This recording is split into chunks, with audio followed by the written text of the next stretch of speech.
दोस्तों, कैसे हैं आप सब लोग। एक बार फिर से वेलकम है आपका मेरी YouTube channel study with Yogesh में। कल तक हमने ज्योग्राफी का सेशन देखा था, वो अब नेक्स्ट वीक आएगा। आज की जो हमारी क्लास रहेगी वो हिंदी को लेकर रहेगी। अब तक हमने हिंदी के जो टॉपिक्स देखे हैं, जैसे पत्र लेखन वाला हमने कंप्लीट किया था, संधि वाला हमने चैप्टर कंप्लीट कर लिया। उम्मीद है आप लोगों को समझ आया होगा। और आपके जो एग्ज़ाम की मतलब उसने सिलेबस में दिए हैं, ओल्ड सिलेबस जो था उसमें उतनी ही दे रखी है, संधि वाले सेक्शन में उतने ही टॉपिक उसने दिए हैं। बाद में जब आप लोगों का एग्ज़ाम होगा किसी दिन एक दिन निकाल के हम जो व्यंजन संधि और विसर्ग संधि है उसको भी हम कंप्लीट कर लेंगे, ताकि आपकी एग्ज़ाम में कोई भरोसा नहीं है कि आपके आयोग का क्या पूछ ले। ठीक है, वो हम बाद में देख लेंगे। तो आपके दो सेशन जो है हिंदी के जो दो मुख्य टॉपिक हैं वो कंप्लीट कर दिए हैं मैंने। अब जो हम अगला सेशन लेके आए हैं वो वाक्य वाला रहेगा आज का सेशन, जो आपके एग्ज़ाम की दृष्टि से काफ़ी महत्वपूर्ण है। यानी अगर आप ओल्ड पेपर भी उठा के देखेंगे, यहाँ से आपका एग्ज़ाम में हमेशा कोई ना कोई क्वेश्चन आया होगा। ठीक है, और बहुत इंपॉर्टेंट चैप्टर रहता है और आधे लोगों की समझ में ही नहीं आता कि वो वाक्य जब पूछता है कौन सा वाक्य है, क्या लगाएं, उनको अंदाज़ा ही नहीं आता है। ठीक है, मैं आपको ईजिली इस चीज़ को समझाऊंगा, आप इस चीज़ को आराम से समझ जाएंगे। ठीक, और साथ साथ ही आपको रिवाइज करना होगा और प्रैक्टिस करने होंगे उसके बाद वाक्यों के। ठीक है, तो हम आज का सेशन शुरू करते हैं। देखिए, आज का सेशन हमारा क्या है, वाक्य है। ठीक, और उसने सबसे पहली चीज़ क्या दे रखी है, इसकी परिभाषा क्या होगी, इसका आशय क्या है, मीनिंग क्या है। ठीक है, इसको वाक्य को इंग्लिश में बोलते हैं सेंटेंस। ठीक है, अब देखो कुछ चीज़ें कहूँगा, आप वैसे ही उसको लिखना है। ठीक है, यहाँ आप लिखिए सार्थक शब्दों का समूह। क्या लिखेंगे, सार्थक शब्दों का समूह। ठीक है, इधर आपने लिखना है सार्थक शब्दों का समूह। ठीक, दूसरा आप लिखेंगे यहाँ पे व्यवस्थित। क्या लिखेंगे, व्यवस्थित। ठीक, और तीसरा जो आप लिखेंगे अंत में वो लिखेंगे पूर्ण आशय। क्या लिखेंगे, पूर्ण आशय। देखिए, तीन शब्द लिखे हैं मैंने, सार्थक शब्दों का समूह, व्यवस्थित और पूर्ण आशय। ठीक, इन चीज़ों को मिलाओ। देखो, सार्थक शब्दों का समूह जो कि व्यवस्थित हो और जिससे पूर्ण अर्थ निकलता हो, पूर्ण आशय निकलता है, वो क्या कहलाता है, वाक्य कहलाता है। ठीक है, अभी समझाता हूँ क्या होता है। देखिए, नॉर्मली अगर आप शब्द कहेंगे, शब्द क्या है, जैसे मैंने यहाँ खिलाड़ी लिख दिया। ठीक है, ये अपने आप में क्या है, एक शब्द है। पुस्तक लिख दिया, ठीक, ये भी अपने आप में क्या है, शब्द है।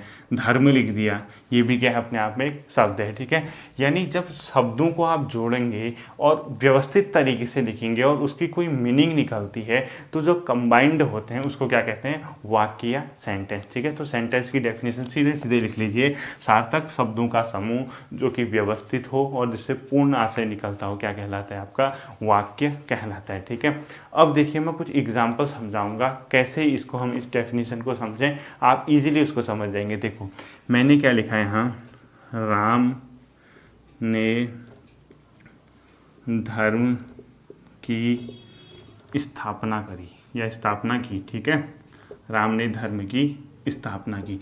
ये मैंने अपने आप में क्या लिख दिया, सेंटेंस लिख दिया। कैसे सेंटेंस लिखा, देखो, ये क्या है, सबके सब शब्द हैं। राम हो गया, धर्म है, स्थापना की, ये अपने आप में क्या है, शब्द है। पहला देखो, सार्थक शब्दों का समूह। सार्थक यानी शब्द ऐसे होने चाहिए जिसके अर्थ निकले, यानी अर्थलेस नहीं होने चाहिए, मतलब मीनिंगलेस नहीं होने चाहिए। ऐसा नहीं कि शब्द लिखा उसकी कोई मीनिंग ही नहीं निकल रही। ठीक है, यानी राम का भी कोई ना कोई मीनिंग है, धर्म की भी कोई ना कोई मीनिंग है, स्थापना की भी कोई मीनिंग है। यानी सार्थक शब्दों का समूह। समूह तो हो गया, ये भी शब्द है, ये भी शब्द हैं, ये सब शब्द हैं, अपने आप में जुड़ गए, यानी समूह है। पहली चीज़ कंप्लीट होगी। व्यवस्थित, व्यवस्थित का क्या मतलब है, देखो, अब मैंने ऐसा तो नहीं किया, स्थापना पहले लिख दिया, धर्म लास्ट में लिख दिया, राम बीच में डाल दिया। तो खुद आप उसको पढ़ेंगे तो क्या बनेगा, खुद सोचो। यहाँ देखो, मैंने यहाँ लिख दिया स्थापना, धर्म, राम की ने। अब बताओ क्या पढ़ा, स्थापना, धर्म, राम की ने।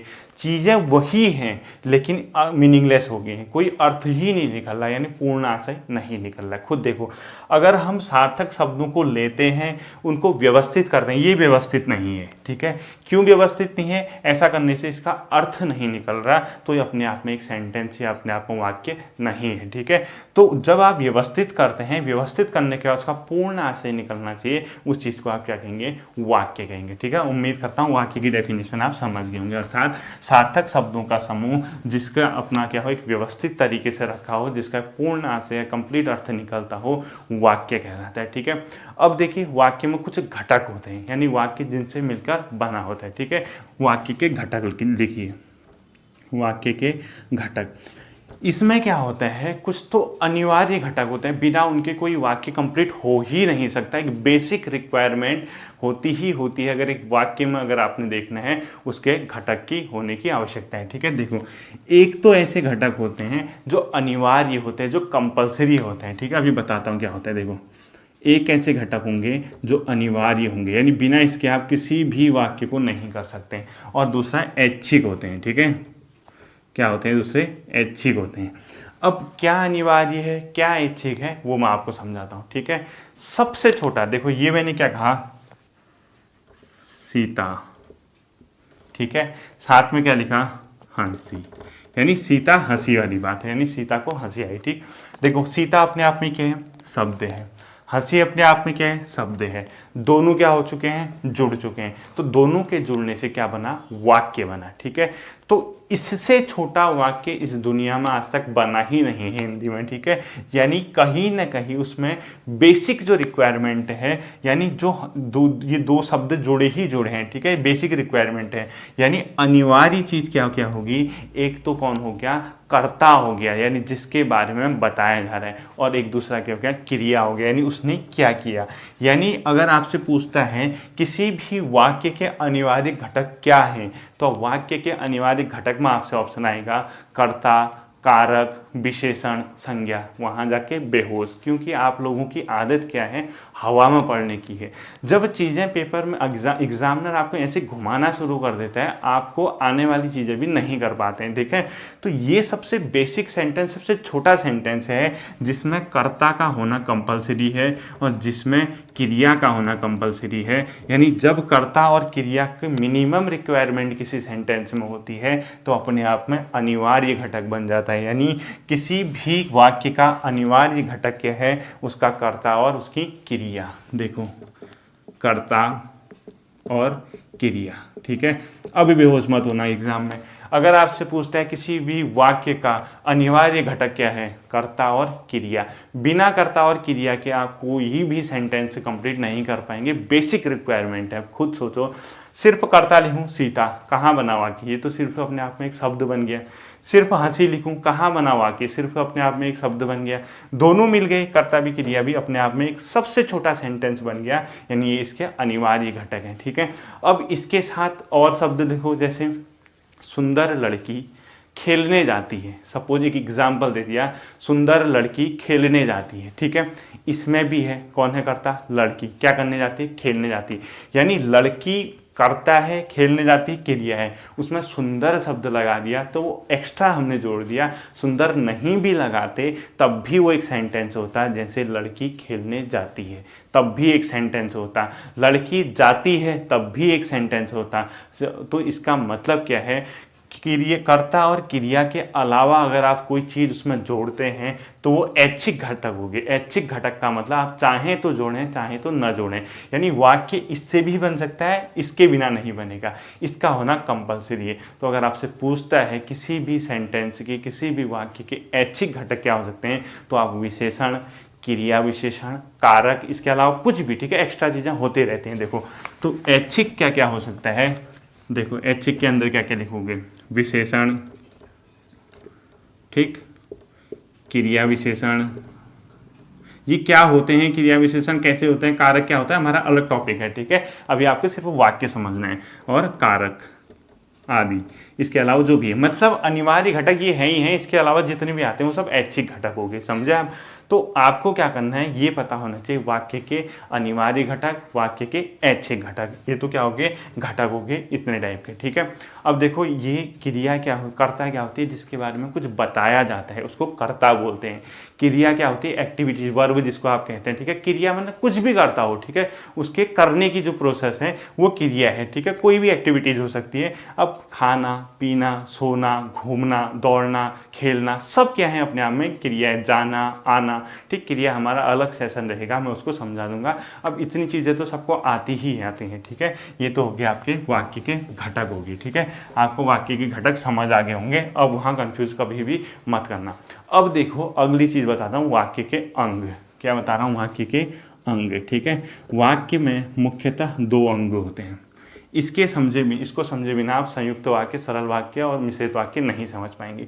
अंग कौन कौन से होंगे? एक को बोलते हैं उद्देश्य, ठीक है, और दूसरे को बोलते हैं विधेय। यानी वाक्य के कितने अंग होते हैं? 2 अंग होते हैं। एक को बोलते हैं उद्देश्य, दूसरे को बोलते हैं विधेय। अब ये कैसे काम करता है ये आपको समझाता हूँ। देखो, उद्देश्य का सीधा सीधा मतलब है कर्ता, अर्थात जिसके बारे में कोई चीज बताई जाती है उसी को उद्देश्य कहते हैं, ठीक है। यानी उद्देश्य अपने आप में क्या है? एक प्रकार का कर्ता है, अर्थात जिसके बारे में कोई चीज बताई जाती है। मैं एक सेंटेंस यहाँ पे लिखूंगा, मैंने क्या कहा यहाँ पे, एक चीज लिख रहा हूँ मैं। देखो कोई भी सेंटेंस, ठीक है, सचिन खेलता है, ठीक है। अभी सिर्फ आपको मैं एक मतलब समझा रहा हूँ कि क्या होता है, फिर बाद में भी सेंटेंस फिर देखेंगे। अपने आप में वाक्य है, क्यों? क्योंकि इसमें कर्ता भी है और खेलना उसकी क्रिया भी है। बिना कर्ता और क्रिया के कभी भी वाक्य नहीं बनता है, तो ये अपने आप में एक वाक्य हो गया, ठीक है।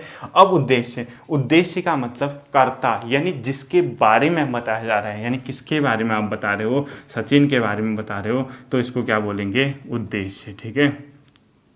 उद्देश्य, उद्देश्य समझ आ गया होगा, जिसके बारे में बताया जाता है किसी भी वाक्य में, जो उद्देश्य कर रहा होगा। उद्देश्य क्या कर रहा है, यानी उद्देश्य के बारे में, अब सुनना, जिसके बारे में बताया जाएगा वो उद्देश्य। उद्देश्य के बारे में जो बताया जा रहा होगा वो उसका क्या हो जाएगा? विधेय हो जाएगा। यानी उद्देश्य सचिन, सचिन के बारे में क्या बताया जा रहा है कि सचिन खेलता है, तो ये खेलना जो हो गया अपने आप में क्या हो गया? विधेय हो गया। क्या हो गया? विधेय, ठीक है। यानी जिसके बारे में बताया जाता है उसको बोलते हैं उद्देश्य, और उद्देश्य क्या कर रहा है उसको बोलते हैं विधेय, ठीक है। अब एक बहुत इंपॉर्टेंट चीज़ बताऊंगा आपको, उसको आप ध्यान रखना, ठीक है, हमेशा आपके साथ काम आएगा। जो क्रिया होती है, क्रिया के साथ आप 2 शब्द हमेशा यूज करना। क्या करना? इसको ध्यान से सुनना, ठीक है। मैंने क्या कहा? देखो, जो क्रिया है इसके साथ 2 चीज़ें हमेशा लगाना। क्या चीज़ें? 2 चीज़ें। वो 2 चीज़ें कौन कौन सी हो सकती हैं? एक आप कौन लगाओगे और आप एक किसने लगाओगे, ठीक है। क्या लगाओगे? कौन और किसने। इसका मतलब समझाता हूँ आपको, ठीक है। यानी किसी भी वाक्य में 2 शब्द जहाँ पे क्रिया होगी, क्रिया से क्वेश्चन करना, आप मन में क्वेश्चन करना कौन है, तो क्रिया से क्वेश्चन करने के बाद, यानी जब आपने क्रिया से क्वेश्चन किया कौन, और जो आपको आंसर मिलेगा वही क्या होगा? उद्देश्य होगा। क्या होगा? वही उद्देश्य होगा। अभी समझाता हूँ, ठीक है। उद्देश्य, अब यहाँ देखो, सचिन खेलता है, क्रिया क्या है? खेलने की, ठीक है। क्रिया से क्वेश्चन करो, खेलना, कौन, कौन खेलता है कहो, क्रिया है ना, खेलता है, खेलता से क्वेश्चन लगाओ, कौन, कौन खेलता है, आंसर मिल गया, सचिन खेलता है। सचिन क्या हो गया? उद्देश्य हुआ। यानी जब कभी भी आप क्रिया से क्वेश्चन करोगे कौन और किसने, तो आपके मन में जो आंसर आएगा, सेंटेंस में जो आंसर मिलेगा, उसको क्या बोलोगे आप? उद्देश्य बोलोगे। हमेशा इसको याद रखना, ठीक। एक और सेंटेंस है, जैसे परिश्रमी व्यक्ति आपका क्या होता है? सफल होता है। एक एग्जाम्पल आपको देता हूँ, क्या कहूँगा मैं? परिश्रमी व्यक्ति सफल रहता है, ठीक है।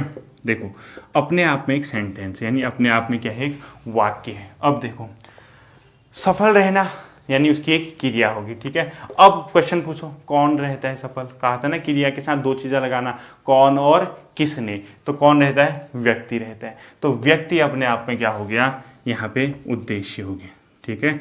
जितने भी सेंटेंस दिखेंगे जहाँ आपको क्रिया दिखती है वहाँ पे आप कौन और किसने पूछोगे मनमनी, तो आपका आंसर जो मिलेगा, उसका आंसर जो होगा वही उद्देश्य होगा। अब आप ये मत कहना परिश्रमी लगा रखा आगे से, इसको भी समझाता हूँ, ठीक है। उद्देश्य और विधेय समझ आ गया होगा। देखो, अब हम एक काम करेंगे, उद्देश्य क्या है? अपने आप में कर्ता, विधेय क्या है? क्रिया। कभी कभी क्या होता है कर्ता के आगे पीछे भी चीज़ें जुड़ी होती हैं, ठीक है, और क्रिया के आगे पीछे भी चीज़ें जुड़ी होती हैं, उनको कहते हैं उद्देश्य का विस्तार और किसका विस्तार, मतलब ये कर्ता, उद्देश्य का विस्तार और विधेय का विस्तार। ये समझाता हूँ, देखो कैसे होता है, ठीक है। मैंने कहा जैसे जैसे कोई सेंटेंस है, परिश्रमी व्यक्ति सफल रहता है, ठीक है, इसी को पकड़ो, देखो परिश्रमी व्यक्ति सफल रहता है, ठीक है।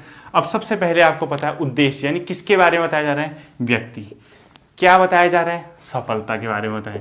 तो ये उद्देश्य, ये विधेय, कौन, जब व्यक्ति के साथ कुछ उसकी और भी गुण धर्म के बारे में बताया जाता है, कुछ और चीज़ों के बारे में बताया जाता है, तो उद्देश्य का वो क्या हो जाता है, विस्तार हो जाता है, यानी उद्देश्य बढ़ जाता है, ठीक है। उद्देश्य मेनली यही है, इसके आगे पीछे कुछ लगा होगा, यानी उसकी भी कुछ विशेषताएं बता सकता है, उसके बारे में कुछ और चीज़ें बताएगा, तो उसका विस्तार हो जाएगा। ऐसे ही विधेय का भी क्या हो सकता है, विस्तार हो सकता है। जैसे कोई सेंटेंस अगर आप लिखते हो, सीता पुस्तक पढ़ती है, क्वेश्चन देखो क्या लिखा मैंने, मतलब एक वाक्य लिखा, सीता, ये समझना है सिर्फ, ठीक है, ये आपके एग्जाम में क्या आएगा मैं बता देता हूँ अभी। सीता पुस्तक पढ़ती है, ठीक है, ये मैंने एक सेंटेंस लिख दिया। देखो सीता पुस्तक पढ़ती है, उद्देश्य कौन है, जिसके बारे में बताया जा रहा है, कौन है उद्देश्य, सीता।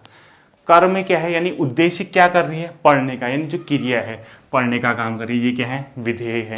अब क्या पढ़ती है, पुस्तक पढ़ती है, यानी पढ़ने से के साथ साथ, यानी ये तो उद्देश्य हो गया, यानी इसके साथ जो और चीज़ें जुड़ी हैं वो क्या हो गया, विधेय का विस्तार। जैसे अभी आपने, अगर मैं यहाँ पे कहता कोई और लगता, यहाँ पे लिख देता हूँ, देखो सुंदर लड़का, ठीक है, पुस्तक पढ़ता है, ठीक।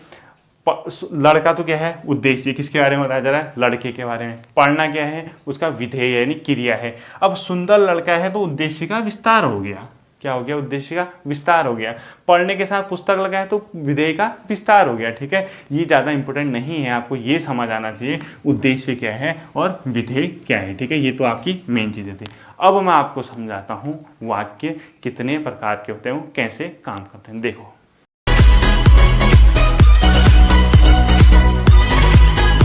आपको बताता हूँ वाक्य के अंग भेद, ठीक है। वाक्य के कहते होते हैं दो भेद, यानी वाक्य दो टाइप से आपको मिलेंगे, यानी ठीक है, एक अर्थ के आधार पे होते हैं और दूसरा रचना के आधार पे होते हैं। कितने प्रकार के, यानी दो प्रकार के होते हैं। एक तो वाक्य किस प्रकार से होते हैं, अर्थ के आधार पे, यानी इसकी मीनिंग, और वो रचना, कैसे वो बन रखे हैं, ठीक है। अर्थ के आधार पे वाक्य के मतलब बेसिकली दो भेद होते हैं, एक तो आप अर्थ के आधार पे बताओगे, एक रचना के आधार पे बताओगे, ठीक है। अर्थ के आधार पे वाक्य 8 प्रकार के होते हैं। कितने प्रकार के होते हैं, 8 प्रकार के। इसमें वही आएंगे वाक्य, जैसे नकारात्मक वाक्य हो गया, प्रश्नवाचक है, विस्मय आदि बोधक है, ये सब चीज़ें, ये भी हमारा टॉपिक है, ये फिर देखेंगे, ठीक है, यानी अगले सेशन में। मेन चीज़ जो है आज के सेशन में वो है रचना के आधार पे। रचना के आधार पे वाक्य 3 प्रकार के होते हैं। कितने प्रकार के, 3 प्रकार के, ठीक। अब देखो आपसे क्वेश्चन क्या पूछ सकता है, वाक्य के जो अर्थ के आधार पे हैं कितने भेद हो सकते हैं। आप कहोगे वाक्य के अर्थ के आधार पे 8 भेद हो सकते हैं। उन 8 के जो नाम है वो मैं अगले सेशन में आपको बताता हूँ, ठीक है। इसके बाद अभी आपको क्या बताऊंगा, पहले वाक्य की रचना के आधार पे अगर आपसे पूछता है कितने भेद होते हैं, 3 भेद होते हैं। रचना के आधार पे कितने भेद कहोगे, 3 भेद। और कौन कौन से होते हैं, देखो सबसे पहले होता है सरल वाक्य, ठीक है। इस सरल वाक्य को साधारण वाक्य भी कहते हैं। क्या कहोगे, साधारण लिख लेना, ठीक है, यहाँ पे साधारण वाक्य। पहला हो गया सरल या साधारण वाक्य, ये रचना के आधार पे। दूसरा होता है संयुक्त वाक्य, ठीक है। क्या कहोगे, संयुक्त वाक्य। सब समझाता हूँ, बहुत इजीली समझ आ जाएगा, ठीक है, यहाँ से क्वेश्चन भी आता है। संयुक्त वाक्य होता है, इसको आप यौगिक वाक्य भी कहोगे, इसको संश्लिष्ट वाक्य भी कहोगे, ठीक है। यौगिक वाक्य भी कहते हैं इसको, और संश्लिष्ट, ठीक है। संयुक्त वाक्य, यौगिक वाक्य और संश्लिष्ट वाक्य। और जो तीसरे टाइप का वाक्य होता है उसको बोलते हैं मिश्रित वाक्य। क्या बोलते हैं, मिश्रित वाक्य, ठीक है। देखो रचना के आधार पे कितने प्रकार के, सरल वाक्य, संयुक्त वाक्य और मिश्रित वाक्य। निम्नलिखित में से वाक्य का कौन सा है एक प्रकार रचना के आधार पे नहीं है फिर बेहोश। 3 ऑप्शन यहाँ से दे देगा, एक यहाँ से दे देगा विस्मयादिबोधक या संकेतवाचक। अब तुम लोग इसी को रटते रहते हो कि हमेशा तुम ये सोचते हो कि यही पूछेगा कि संयुक्त वाक्य कौन सा है छांटो, साधारण कौन सा है छांटो, सरल कौन सा है छांटो। हो सकता है कि इस बार ही पूछ देगा कि रचना के आधार पर निम्नलिखित में से कौन सा एक वाक्य का भेद नहीं है। 3 यहाँ के दे देगा सरल, संयुक्त, मिश्रित, एक अर्थ वाले में से दे देगा, या तो विस्मयादिबोधक दे देगा, या आपका संकेतवाचक दे देगा, या आपका नकारात्मक दे देगा, या विधानवाचक दे देगा, कुछ भी दे देगा। ठीक है, ढंग से नहीं पढ़ा होगा फिर कोमा में चले जाओगे एग्जाम में।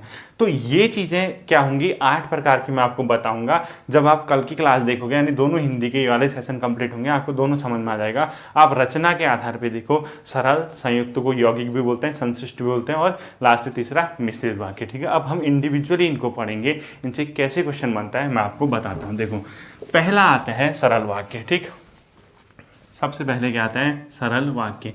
इनकी डेफिनेशन भी आपको पता होनी चाहिए कि कैसे इसको हम समझें, क्या इसकी परिभाषा होती है। ठीक है, सबसे पहले सरल वाक्य या साधारण वाक्य होगा। ठीक है, सीधे सीधे डेफिनेशन लिखो, इन वाक्यों में एक कर्ता होगा और एक ही क्रिया होगी। पहली चीज इसकी क्या है, देखो ऐसे ही लिखोगे। ठीक है, एक कर्ता प्लस एक क्रिया। ठीक है, एक ही कर्ता होगा या एक ही क्रिया होगी। इसका क्या मतलब हुआ, कर्ता यानी जिसके बारे में बताया जा रहा है। ठीक है, फिलहाल यही समझो, लड़का, लड़की, राम, श्याम, मोहन, गीता, राम, कुछ भी कहे, सिर्फ एक ही के बारे में बताया जाएगा और वो एक ही क्रिया कर रहा होगा, या तो जाने की, या खेलने की, या खाने की, या सोने की, या रोने की, हंसने की, जो भी क्रिया होगी एक ही होगी। अब इस वाक्य को पढ़ो, आप क्या लिखा है मैंने, अभी क्या शब्द लिखा है मैंने, इनका सरल वाक्य या साधारण। नाम से ही लग रहा है कि सिंपल होगा, कोई कॉम्प्लिकेशन नहीं, कोई जुड़ाव नहीं, कोई टूटना नहीं, कोई किंतु परंतु मगर नहीं, सिर्फ एक ही वाक्य होगा, नॉर्मल, सीधे अपने आप में एक वाक्य लिखा होगा, उसका अर्थ आपके सीधे समझ में आ जाएगा। यानी एक क्रिया, एक क्या होगा कि कर्ता, एक क्रिया। कर्ता क्रिया के अलावा अगर कर्ता को मैंने कहा उद्देश्य कहते हैं, क्रिया को विधेय कहते हैं, तो ये डेफिनेशन ऐसे भी पूछ सकता है, एक उद्देश्य और एक विधेय प्लस एक विधेय। आपसे क्या कहेगा, उन वाक्यों को क्या कहा जाता है जिसमें एक उद्देश्य और एक ही विधेय होता है, सरल वाक्य। उन वाक्यों को क्या कहा जाता है जिसमें एक कर्ता और एक क्रिया होती है, सरल वाक्य। जब चीज़ें ऐसे पढ़ोगे सब दिमाग में घुसेंगी, कोई कॉम्प्लिकेशन नहीं आएगा, कहीं नहीं अटकोगे। ठीक है, मतलब क्रिया जो होगी सिर्फ एक होगी। ठीक है, क्रिया मुझे उम्मीद कर रहा हूँ कि सबको आती होगी, नहीं आती होगी तो अभी सिंपल इतना समझो, खाना पीना, रोना गाना, खेलना, इस टाइप की चीज़ें। ठीक है, हम क्रिया वाले सेशन में आएंगे तो मैं आपको समझा दूंगा। ठीक, अब ये तो इसकी डेफिनेशन होगी। अब देखो इसके एग्जाम्पल क्या हो सकते हैं। देखो, जैसे अमित खाना खाता है। ठीक है, ये है, बताओ क्या है, उद्देश्य। उद्देश्य जिसके बारे में बताया जा रहा है, यानी कर्ता। कर्ता कौन है, अमित। एक है, दो है, एक ही तो पर्सन है, यानी एक चीज है। पहला क्या ढूंढना है, कर्ता कितने हैं या उद्देश्य कितने हैं, ढूंढो पूरे सेंटेंस में, एक एक, यानी जिसके बारे में बताया जा रहा है वो सिंगल आदमी है, एक। दूसरा, क्रिया या विधेय एक ही होनी चाहिए। ठीक है, कहाँ है, खाने की क्रिया तो है, खाना यानी ईटिंग, वो अपने आप में क्रिया होती है, तो एक ही तो विधेय है। ठीक है, यानी कर्ता भी एक है, क्रिया भी एक है, उद्देश्य भी एक है, या विधेय भी एक है, कुछ भी कहे, जब दोनों चीज़ें एक ही होती है, कोई कॉम्प्लिकेशन नहीं आता, तो अपने आप में क्या होता है, सरल वाक्य।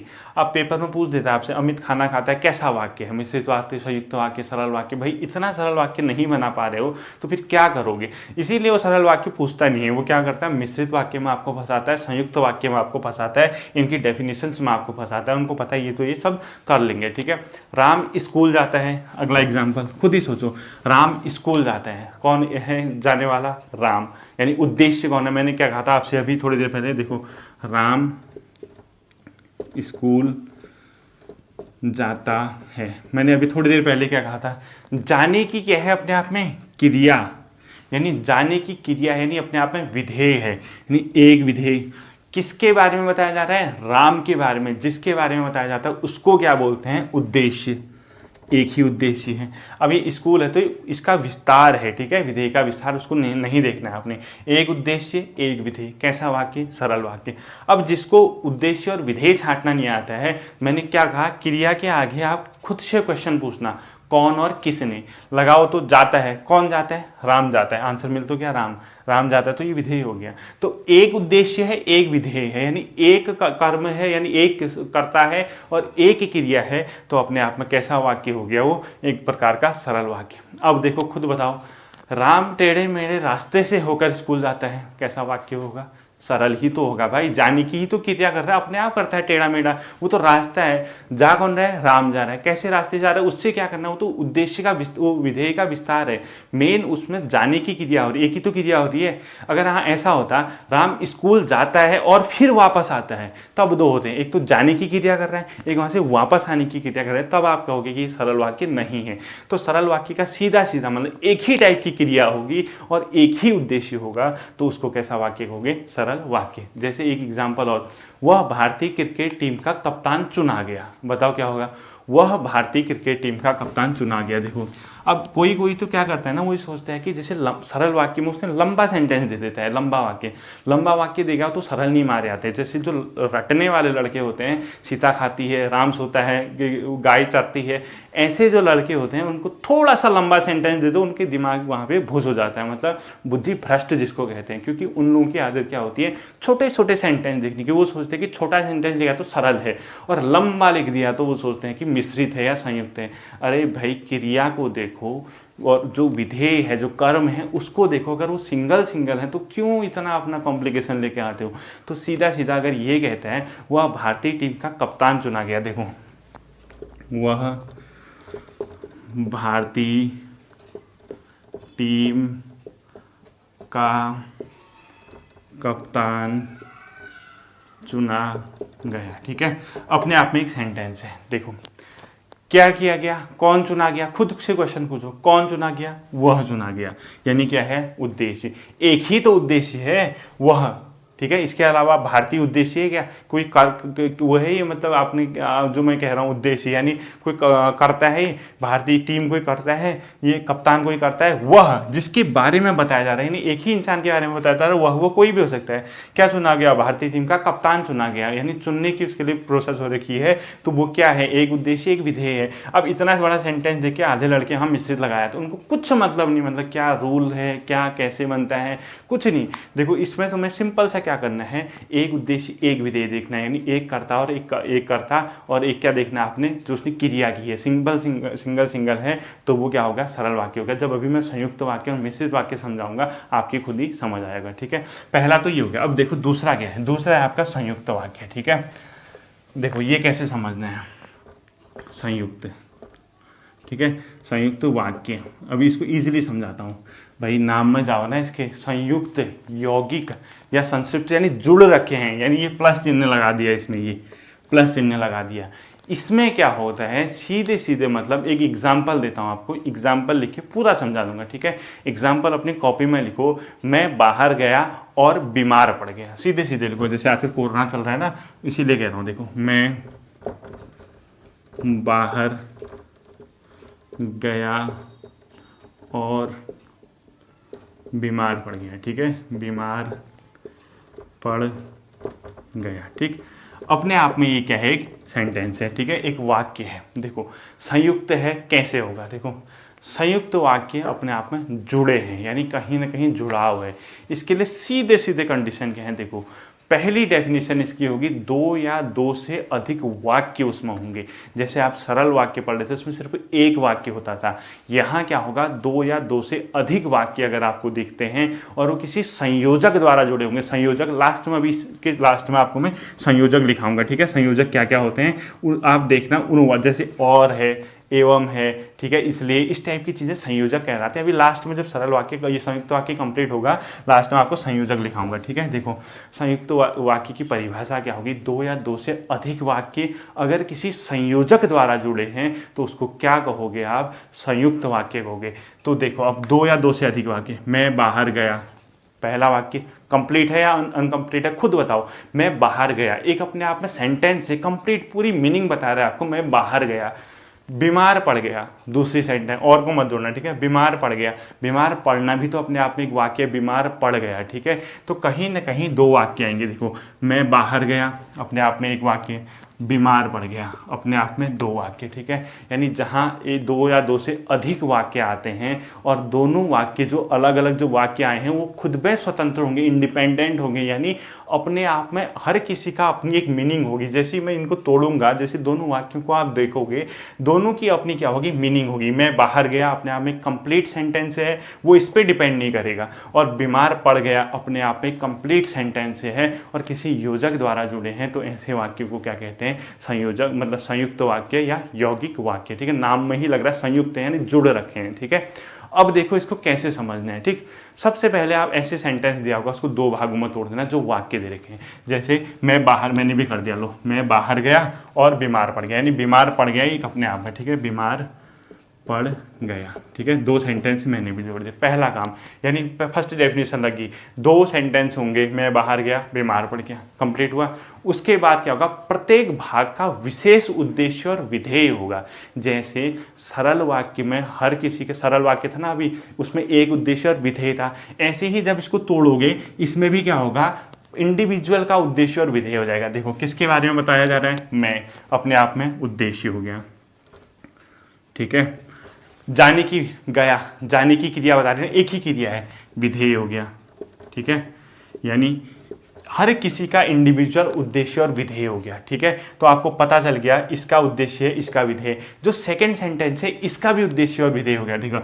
बीमार पड़ गया, ठीक है, क्या हो गया, वो बीमार पड़ गया, इसमें भी अपना एक उद्देश्य है इसका, इसमें भी अपना एक विधेय है। तो दोनों के अपने उद्देश्य विधेय होंगे, दोनों अपने आप में स्वतंत्र सेंटेंस होंगे, दोनों एक दूसरे के बिना पूर्ण अर्थ देते होंगे। अगर इस सेंटेंस को हटा भी देते हो तब भी इसका अर्थ निकलेगा, इस सेंटेंस को हटा देते हो तब भी इसका अर्थ निकलेगा। और लास्ट में किसी संयोजक द्वारा जुड़े रहते हैं और फिर जुड़ने के बाद एक कंप्लीट सेंटेंस और आगे का बनाते हैं। ऐसी चीज़ों को क्या बोला जाता है, संयुक्त वाक्य, ठीक है। तो सीधे सीधे लिख लो, दो भाग जब संयोजक द्वारा जुड़े रहते हैं, प्रत्येक भाग का अपना विशेष उद्देश्य और विशेष विधेय होता है, प्रत्येक भाग एक वाक्य की तरह कार्य करता है, यानी स्वतंत्र वाक्य की तरह कार्य करता है, यानी एक दूसरे पर डिपेंड नहीं रहता, दोनों के अपने अपने जो वाक्य हैं उसकी मीनिंग निकलती है, यानी उसका कोई ना कोई अर्थ निकलता है, और प्रत्येक भाग का क्या होता है, मतलब अपने आप में स्वतंत्रता होती है। इस टाइप की चीज़ें जहाँ भी आपको मिलेंगी उसको क्या बोला जाता है, संयुक्त वाक्य बोला जाता है, ठीक है। अब देखना संयुक्त वाक्य को जोड़ा कैसे जाता है वो आपको मैं बताता हूँ, ठीक है। देख लो, एक संयुक्त वाक्य का एग्जाम्पल लिखता हूँ, ठीक है। इसको समझाता हूँ, देखो कैसे समझना है। मैं अत्यंत आसक्त हुआ हूँ, देखो मैं अत्यंत आसक्त हुआ हूँ, चाहा कि उसे पकड़ लूँ, ठीक है। क्या कहा, चाहा कि उसे पकड़ लूँ, ठीक है। चाहा कि उसे पकड़ लूँ और क्या करूँ, अपना प्रतिवेदन दूँ या अपना प्रणय निवेदन करूँ, ठीक है। देखो, और अपना प्रणय निवेदन करूँ या कर दूँ, ठीक है, जो भी है। ये एक मैंने सेंटेंस लिखा अपने आप में, देखो ये क्या है, का एग्जाम्पल है संयुक्त वाक्य का। कैसे है, देखो आपने क्या करना है, आपने वाक्यों में तोड़ना है, कितने वाक्य, और देखो हर वाक्य अपने आप में कंप्लीट मीनिंगफुल होगा। ऐसा नहीं कि एक पे डिपेंड दूसरा करता है। देखो मैं अत्यंत आसक्त हुआ, ठीक है, अपने आप में एक सेंटेंस है, कंप्लीट सेंटेंस है। भाई ये सेंटेंस बनता तो खुद पूछो अपने आप से, ये सेंटेंस नहीं है क्या नॉर्मल संयुक्त, मतलब सरल वाक्य तो है। मैं अत्यंत आसक्त हुआ, किसके बारे में, मतलब थोड़ा खुद के बारे में कर रहा है, क्या हुआ, मैं आसक्त हुआ, ठीक है। होने की क्रिया है यहाँ पे, क्या आसक्त होने की, आसक्त होने की क्रिया है, और एक ही क्या है इसमें, उद्देश्य, यानी उद्देश्य कौन है, मैं हूँ। दूसरा, चाहा कि उसे पकड़ लो, ठीक है, ये भी अपने आप में एक सरल वाक्य है। चाहा कि उसे पकड़ लो, यानी उसको पकड़ लेने की मेरे अंदर चाह आई, ठीक है, चाहा कि उसे पकड़ लूँ। और अब इस और को हटा के तीसरा देखो, अपना प्रणय प्रतिवेदन करूं। ये तीन के तीन अपने आप में क्या है, सरल वाक्य हैं, नॉर्मल, सिर्फ एक क्रिया है, सिर्फ एक करता है और कुछ है ही नहीं, एक नॉर्मल सेंटेंस। तो देखो जहां दो या दो से अधिक सरल वाक्य आपस में जुड़े रहते हैं और किसी संयोजक द्वारा, यहाँ पे संयोजक कौन है, और है, ठीक है, जुड़े रहते हैं किसके द्वारा, किसी संयोजक द्वारा, तो वहां पे कैसा सेंटेंस बनता है, संयुक्त सेंटेंस बनता है, ठीक है। अब आपको सीधे सीधे एग्जाम में पूछता है इसमें कौन सा है, आप सीधे सीधे एक तो ये तरीका अपना बनाएंगे। अगर आपको ये कॉम्प्लिकेट लगता है आप क्या करोगे, संयोजक अवयवों को पहचानोगे। ठीक है, अब लिखो इसके नीचे संयोजक अवयव, जैसे ये है ना और वगैरह, इसी से आपको ये पहचानना होगा। ठीक है, संयुक्त वाक्य के संयोजक अवयव लिखो, संयुक्त वाक्य के संयोजक अवयव। ठीक है, मतलब किन किन संयोजक, यानी जो वाक्य, सरल वाक्य किन से आपस में जुड़े हैं उनको जो जोड़ने का काम कर रहा है, और इसलिए अतः वही संयोजक हैं। आपको इन्हीं को ढूंढ रहे हैं किसी सेंटेंस में और टिक मार के आ जाने हैं। ठीक है, देखो क्या क्या हो सकते हैं संयोजक वाक्य। पहला देखो, और कहीं पे लिखा होगा मैं वहां गया और खाना खाया, यानी और आ गया तो पहले होगा मैं वहां गया यानी एक सरल वाक्य, और खाना खाया, खाना खाने के बाद यानी दूसरा सरल वाक्य। दो सरल वाक्य किसके द्वारा जुड़ गए, और। ठीक है, एवं। ठीक है, इससे भी देखो कई जगह आपको एवं लिखा मिलता है, यानी जोड़ने का काम करता है, दो सेंटेंस को जोड़ेगा वो। ठीक है, अगला तथा। ठीक है, इसके अलावा या। ठीक है, ये सब ऐसे लिखने हैं आपने। ठीक है, अगला अथवा। ठीक, इसके अलावा इसलिए। ठीक, ऐसे ही लिखना, आपको यही चीजें वहां दिखेंगी और जिस सेंटेंस में ये दिखेंगी वो क्या हो गया, संयुक्त वाक्य। ठीक है, फिर अगला फिर भी। ठीक है, अगला परंतु, अगला लेकिन। ठीक है, अगला पर। ठीक है, पर के बाद क्या हो सकता है, जैसे कोई और सेंटेंस, अतः।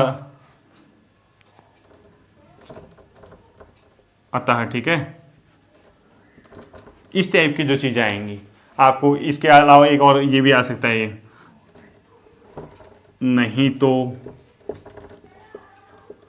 ठीक है, और खाली नहीं तो भी आ सकता है, या मतलब या इस टाइप का, जैसे आप कोई सेंटेंस बोलेंगे या मतलब या तो मैं गया या नहीं गया। ठीक है, इस टाइप से कोई, या नो नो भी आ सकता है, देखो या भी आ सकता है। ठीक है, या इसके अलावा न यहाँ आना न वहाँ जाना, अपने आप में ये भी हो सकता है, न यहाँ आना न वहाँ जाना, या। ठीक है, इस टाइप के जो सेंटेंस है, इतनों से जो इस टाइप के जहाँ भी आपको मिलेंगे ये एक संयोजक अवयव कहलाते हैं, यानी जो संयोजन करते हैं दो सेंटेंसों के बीच, उसको क्या बोलते हैं, संयोजक अवयव बोलते हैं। ठीक है, अब देखो इसके बाद लास्ट आपका आता है, वो आता है आपका मिश्रित वाक्य। ठीक है, मिश्रित वाक्य लास्ट आपका आता है, मिश्रित वाक्य। ठीक है, यहीं पे से आपका क्वेश्चन पेपर में आता है और आपको यहीं वो क्या करता है, मतलब फंसाने की कोशिश करता है। ठीक है, आप मत फंसना, आप सरल समझ गए, संयुक्त समझ गए, ऐड हो रहे होंगे, दो सरल वाक्य आपस में जुड़ रहे होंगे, दो से अधिक सरल वाक्य तो संयुक्त हो गया।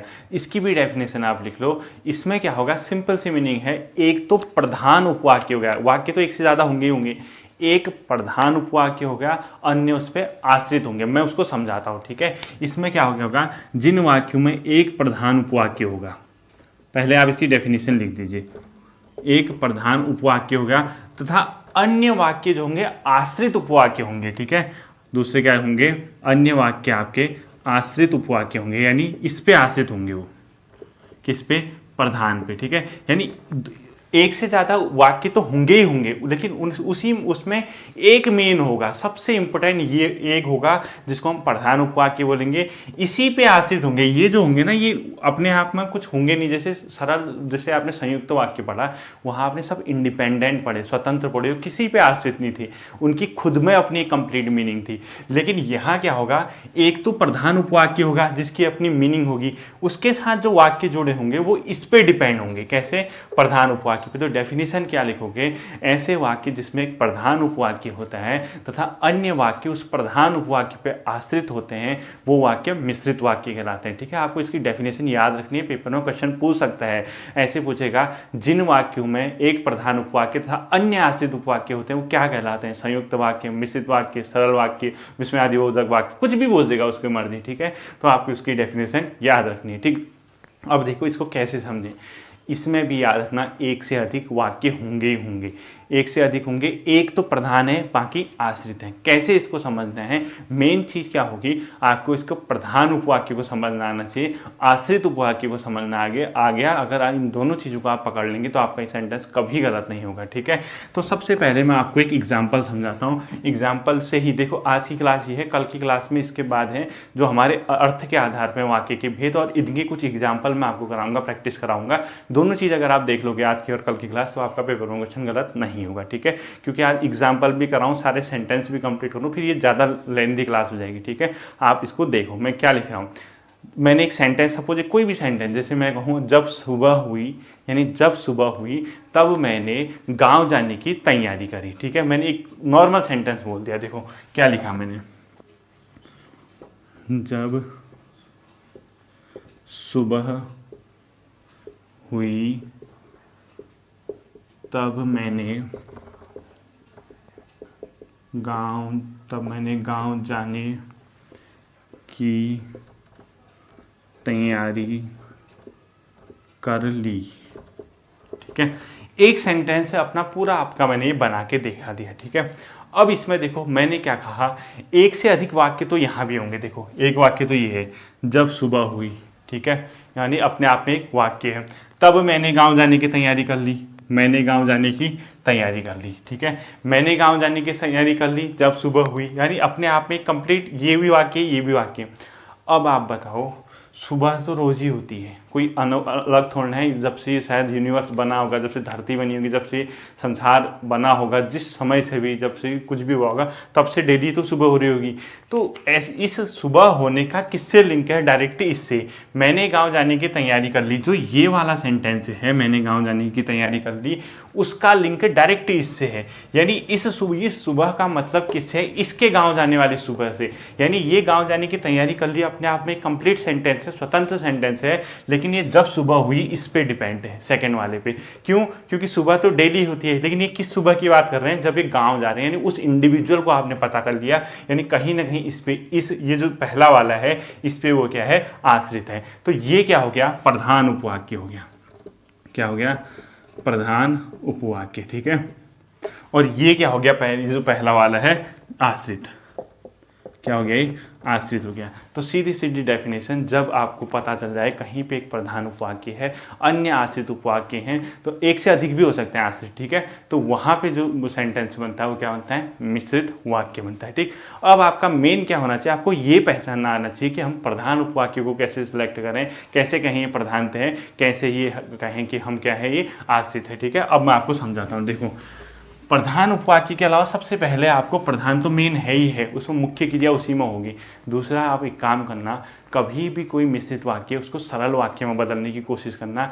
उसमें जो मिश्रित वाक्य में मेन क्रिया होगी, जिस सेंटेंस के साथ मुख्य क्रिया होगी, वो जब आप सरल में कन्वर्ट करेंगे ना, वो मुख्य क्रिया बदलेगी नहीं, वो क्रिया वैसी ही वैसी रहेगी। यानी क्रिया का फॉर्म, रूप चेंज होगा, यानी वो वैसा ही आप उठा के वहाँ रख दोगे। ये मैं आपको फिर समझाऊंगा। अभी आप देखो इसमें मैं क्या कह रहा हूँ, आपको आश्रित वाक्य पहचानने आने चाहिए, ठीक है। प्रधान वाक्य, तो आश्रित वाक्य अगर आप पहचान जाएंगे, आप ये समझ जाएंगे कि मिश्रित उपवाक्य मतलब मिश्रित वाक्य, ठीक है। तो देखो मिश्रित वाक्य में हमेशा कुछ चीजें लगी होंगी। अब देखो यहाँ पे देखो आप, आश्रित वाक्य यानी आश्रित उपवाक्य, ये कैसे पहचानोगे, ठीक है। पूरा सेंटेंस होगा, जैसे सेंटेंस मैंने यहाँ पे लिख देता हूँ। देखो यहाँ पे लिखा मैंने, परिश्रम करोगे तभी सफल होगी, ठीक है। ये आप लोगों के लिए भी है, तभी सफल होगी, ये एक सेंटेंस लिखते हैं, ठीक है। सफल होना अपने आप में क्या है, प्रधान है, क्योंकि इस सफल होने को आप कहीं डाल दो, सरल वाक्य में बनाओ, कहीं भी बना दो, लेकिन ये किस कंडीशन, ये सफल होने के लिए कौन किस पे, ये परिश्रम करने पे इसने वो लगा दिया। तो ये पहला वाला क्या हो गया, आपने आश्रित हो गया। ये सफल होने के लिए जो आश्रित है, कौन है इस पे आश्रित, परिश्रम करोगे, यानी परिश्रम करोगे तभी तो आप क्या होगे, सफल होगे, ठीक है। तो आप ये याद रखना, तो तभी है, तो है, इसी किंतु है, इस टाइप के जो सेंटेंस होंगे जिसके आगे लगा होगा, वो अपने आप में क्या होगा, जो आपका आश्रित उपवाक्य। तो सीधे सीधे आश्रित उपवाक्य को आपने पहचानना आना चाहिए, ठीक है। उसके लिए कुछ कंडीशन लगा रहा हूँ। देखो आश्रित उपवाक्य हमेशा किससे शुरू होंगे वो बता रहा हूँ, उनके आगे क्या लगा होगा। देखो क्या लगा होगा, एक तो की, पहला होगा की, ठीक है। अन्य होगा जैसे जिससे, जिससे, ठीक है। पहला हो गया की, अगला हो गया जिससे, इससे अलावा ताकि, ठीक है। अगला हो गया ज्यों ही, ठीक है। अगला हो गया जितना, अगला हो गया ज्यों, अगला हो गया क्योंकि, अगला हो गया चूंकि, ठीक है। अगला हो गया यद्यपि, ठीक है। अगला हो गया यदि, अगला जब तक, ठीक है। इस टाइप की जो चीज़ें होंगी, जब तक, क्योंकि, चूंकि, जो ही, ताकि, जिससे, जितना, ज्यों, यद्यपि, जैसा कि, ये सब टाइप के सेंटेंस के पहले जहाँ पे लगा होगा, इसके बाद वाले जो सेंटेंस होंगे वो अपने आप में क्या होंगे, आश्रित होंगे, ठीक है। आपको ये दिमाग में रखने हैं, इन शब्दों से शुरू होने वाले वाक्य अपने आप में आश्रित वाक्य होते हैं, ठीक है। जैसे आपके जहाँ तक भी हो सकता है, जिधर हो सकता है, आप लिख लीजिए जहाँ तक, जिधर, चाहे, मानो, कितना भी, ये सब चीज़ें क्या हैं अपने आप में, यानी मिश्रित वाक्य में ये क्या होते हैं, आश्रित वाक्य के जस्ट आगे लगते हैं, ठीक है। अब देखो खुद बताओ, ये क्या लिखा मैंने, परिश्रम करोगे तभी सफल होगे, ठीक है। तभी लगा दिया तो तभी से पहले है तो वो आश्रित हो गया। सफल होना किस पे आश्रित हो गया, परिश्रम करने पे, ठीक है। यानी ये क्या हो गया, प्रधान उपवाक्य हो गया, परिश्रम करना, ठीक है। तभी सफल हो गए, यानी कंडीशन लगा दी, यानी सफल होने के लिए ये जो सफल होने की कंडीशन है इसके परिश्रम पे, यानी ये परिश्रम करने पे आश्रित है सफल होना, ठीक है। तो ये क्या हो गया, आश्रित। तो हमेशा याद रखना, जहां एक प्रधान होगा, मेन वाक्य होगा, और दूसरा क्या होगा, उस पर डिपेंड होगा, और वो डिपेंडेंट वर्ड इनसे जुड़ा होगा, कि, जिससे, ताकि, ज्यों ही, जितना, ज्यों, क्योंकि, चूंकि, यद्यपि, यदि, जब तक, इस टाइप के जो मैंने आपको बता रखे हैं, इनसे क्या जुड़ता है अपने आप में, मिश्रित वाक्य। अगर ये दिखेंगे आपको, वो कैसे वाक्य होंगे, मिश्रित वाक्य होंगे, ठीक है। आपको समझ आ गया होगा सरल क्या है, संयुक्त क्या है और मिश्रित क्या है। दूसरा देखो, सरल तो अपने आप में नॉर्मल है, एक क्रिया है उसमें, एक करता है, नॉर्मल सा सेंटेंस, ठीक है। संयुक्त में क्या होगा, कोई एक जोड़ने वाला होगा जिसको आप संयोजक अवयव बोलते हैं, ठीक है। अभी बता रखा है, जैसे और है, तथा है, या है, अथवा है, ये देखेंगे तो आप क्या मारे आएंगे वहाँ, संयुक्त।